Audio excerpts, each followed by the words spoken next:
Hi, everybody. Welcome back to Zesty Thoughts with your host, Anabla. Welcome to episode 91. We hit 10,000 subs. I'm so geeked, you guys. I was out for a week because I was out of town. I was in Portland, Oregon. Previous weekend, I was in Santa Barbara for a bachelorette party. And literally, like, the last day of the batch, Sunday, the day we were coming home, I was like, oh, I wonder if we like hit 10K yet. I went to check YouTube Studio app on my phone and it was like official. It was like 10,003. I was like, oh my God, I'm actually like, I was so busy this last week. I have had so much stuff going on. And it's just been like a roller coaster of like 2-3 weeks. But having this outlet and having that like huge dub in my life has been helping me get through all of the hard times, essentially.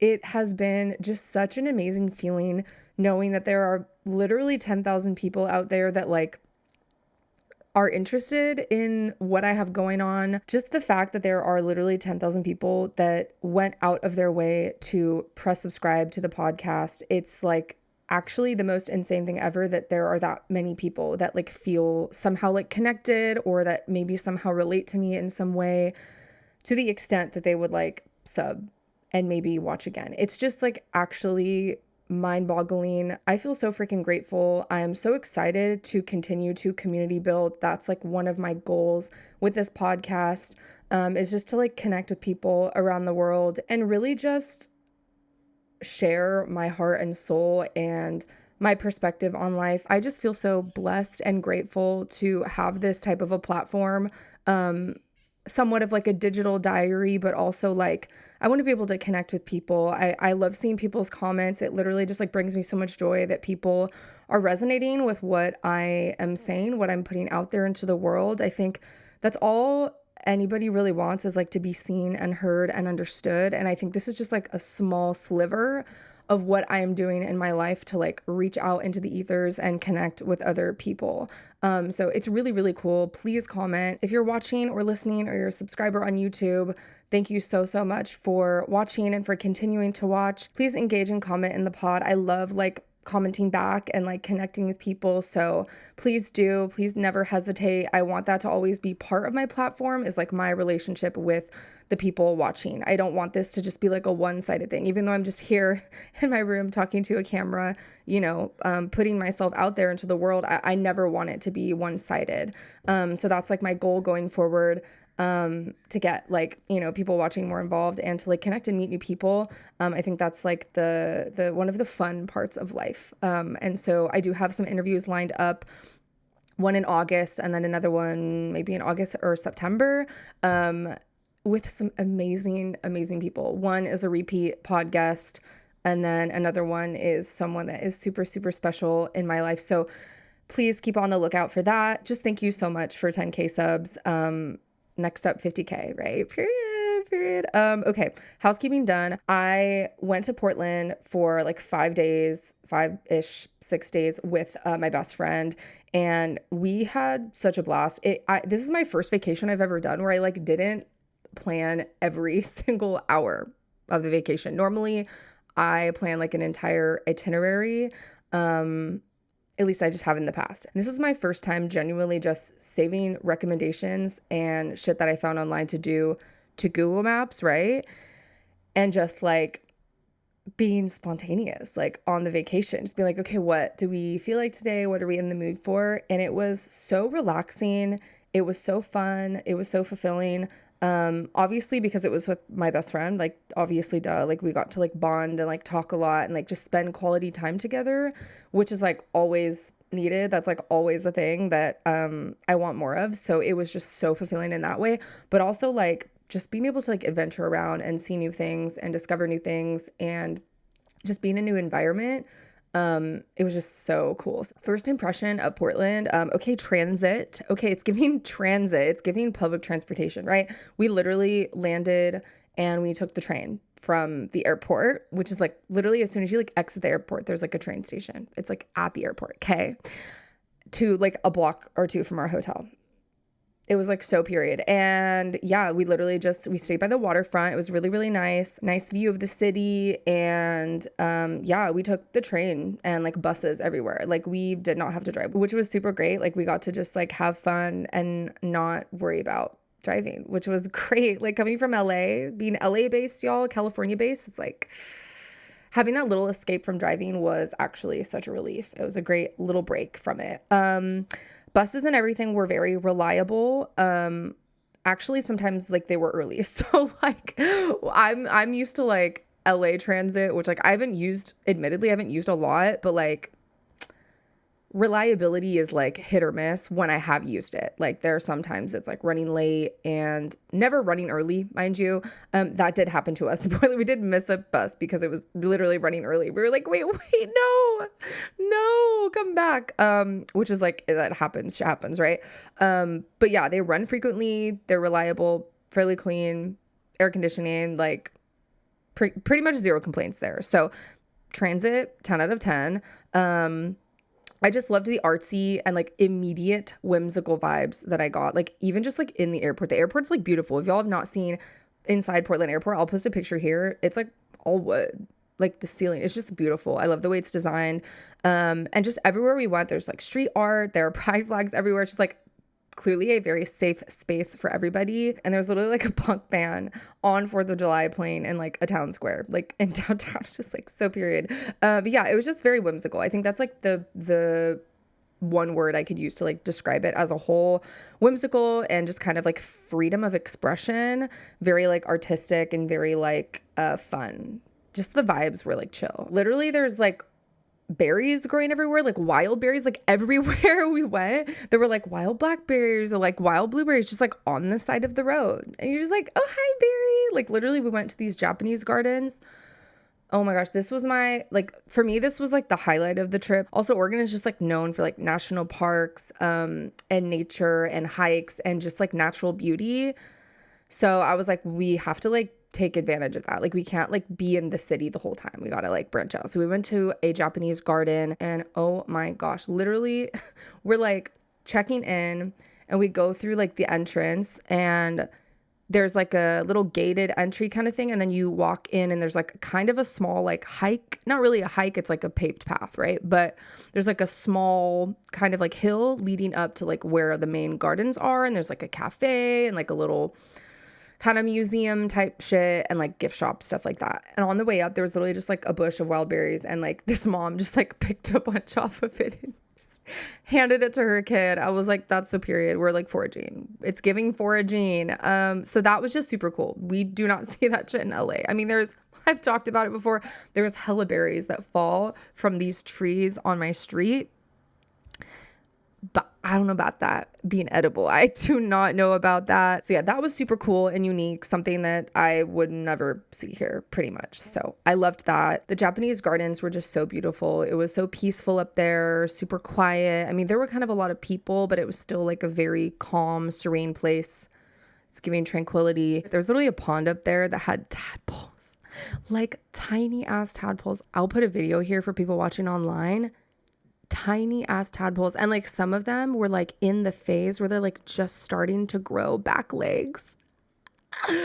I was so gagged. That literally like made my day single-handedly. Anyway, so we went to the Japanese gardens, super tranquil, beautiful. I would highly recommend if you're ever in Portland, like that is something that you absolutely should not skip. It was amazing. Portland's a food city. Like holy crap, is it a food city? And people had told me that. I could just never have fathomed that until I experienced it. We went to a dumpling house. We got like katsu. We had sushi, insane sushi. We got like the chef special of the night, ramen, matcha, pancakes, like the brunch that we had the first day. Girl, we got like salmon Benedict. It was just crazy. We literally went to Stumptown like basically every day.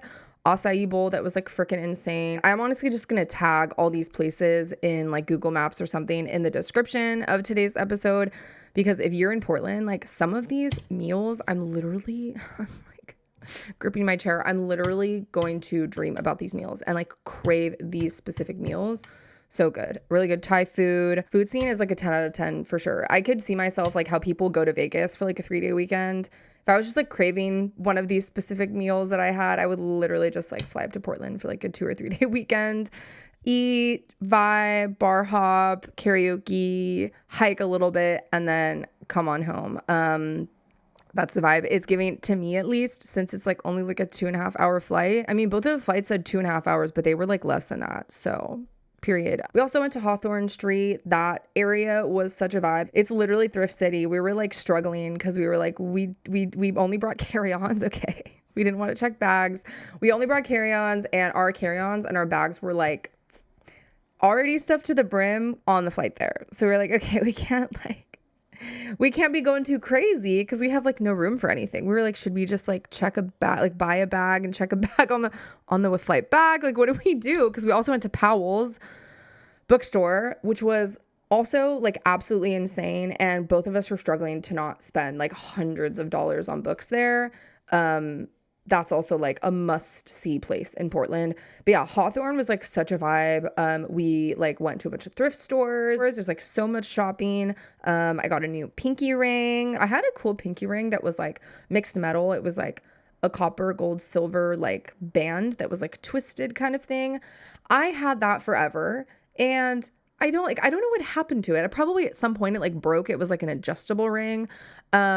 But I've been like missing a pinky ring. Looking like every time I pick anything up, I'm not even like, it's just by default, my pinky's out. So I'm like, okay, pinky ring needs to be secured. Okay, that was a dub. So Powell's, we really struggled to not spend like hella money there. Basically, I was like trying to drop bills, but I was like, I don't have room in my bag. My bag is going to be like overweight. Like, how am I going to make this work? Okay, so I did just get 2 books. For those of you that don't know, I'm mostly Irish. That's like the predominant culture that like I identify with. My great-grandparents emigrated to the US from Ireland in like the 20s or 30s. And the rest is history. They had hella kids. Those kids had hella kids, and just, you know, went on from there. Those Catholics be having big ass families. So I'm just on this never ending journey of learning about my roots and Irish history, and also like Ireland before Christianity. Cause like, period. There's like a lot of like symbolic stuff within like Irish culture that is still from that time. But I'm not really like tapped into it, and I kind of want to be. It's my roots. It's my ancestry. And so, yeah, I copped this book. There was actually like a whole bookshelf full of like Celtic and Irish, like mythology and history books and all this stuff. And I really had a hard time choosing which one to buy because there were so many. But I think this is just going to be the first of many books that I read up on, you know, my people's history. And so I ended up copying the Celtic Myths That Shape the Way We Think. It's written by Mark Williams. He is an associate professor of global medieval literature at Oxford, specializing in Celtic languages and the medieval literature of Ireland and Wales. So I am like so geeked to read this. I just like, as far as like Irish history, I don't really know much other than like post Christianity.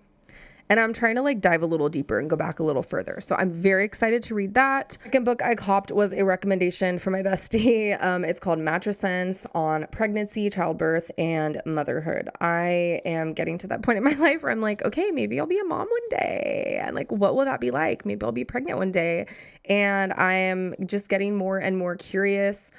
She read this. She said it was like actually like life altering, and it just gave her such an amazing, interesting, nuanced, and detailed perspective on the whole journey. So I did have to cop it. I do feel like this is one of those books that like I will want to notate. She was like, you can just borrow my copy, but I'm like, no, girl.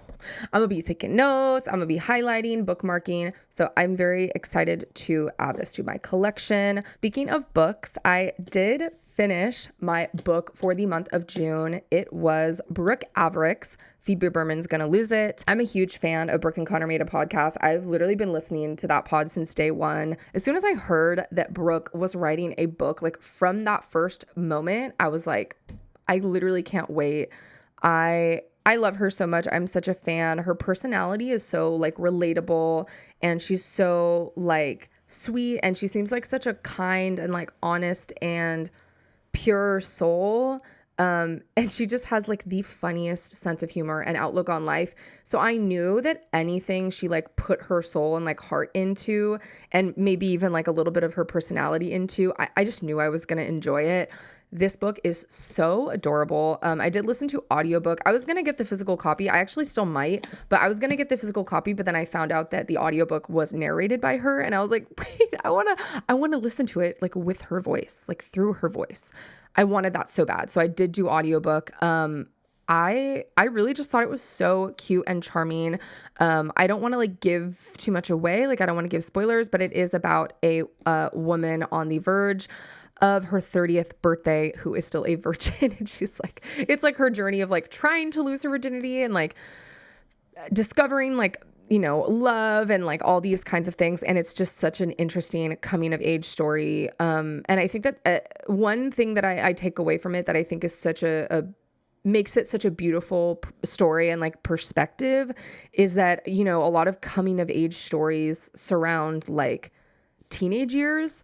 And I can't read that now and relate to it because I'm not a teenager anymore. It might be nostalgic for me on like what my childhood was like, but I think maybe I have yet to come across something in that way, or maybe I just haven't like gone out of my way to like find novels or books that I can relate to as someone in my 20s. And I think that now that I've read this and I've found so much like joy and like humor and like, you know, camaraderie in it, I do think that I'm going to try to find more books written by people for people my age, because it's just such an interest. Like your 20s are so fucking weird. They're all over the place. You're like trying to do the right thing, but you're also trying to like be adventurous and be young still. And like, there's just like this weird like pressure, but also like this weird like freedom that you still have.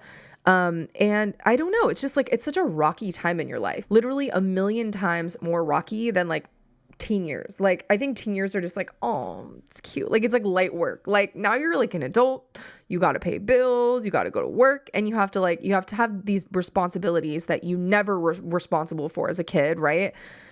But then you still want to also balance like joy and fun and like your youth. And it's such a weird time. So this book was so interesting. It was just so honest. And Phoebe as a character was just so relatable in many ways. I overthink like she does. If you're someone that overthinks, especially when it comes to like relationships and stuff like that, it's very relatable. She talks about like relationship OCD and like anxiety and like overwhelming feelings of like experiencing new things and like what it feels like in your body and what it feels like emotionally, like what goes through your head. And then also like your friends, like your relationship to your friends and like how that can help you like get through things. And like she has like therapy sessions in it and stuff. And it's so like authentic. And I feel like it is like somewhat of like a feel good story. It did give me like a good feeling when I finished it. It just like brought me joy. And so for that reason, I would highly recommend y'all reading it, checking it out. Even if you're not like a 29-year-old virgin, you still like will relate to it in some ways, because I definitely did. All right, y'all, that is going to wrap up today's episode. Thank you again so much for 10,000 subs. In last episode, I did promise a vlog. I'm going to have a mini vlog coming to you. I will be putting it up on the Zesty Thoughts Pod YouTube channel. I have a mini vlog of my trip in Portland. So if you are listening on audio right now, Spotify, Apple Podcasts, wherever you listen, hop on over to the Zesty Thoughts Pod YouTube channel and subscribe. I will start putting out like kind of like bonus content. I'm going to start like vlogging a little bit, maybe a little bit more behind the scenes stuff.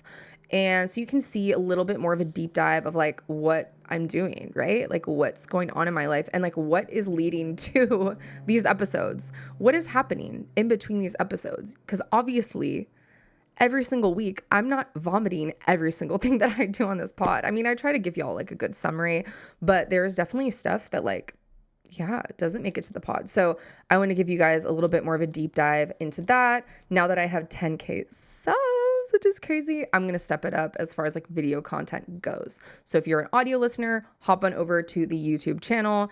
It's just Zesty Thoughts Podcast.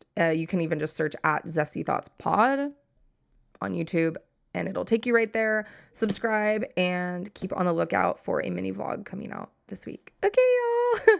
I hope you have a wonderful weekend. Stay safe, and I'll see you next week. Bye.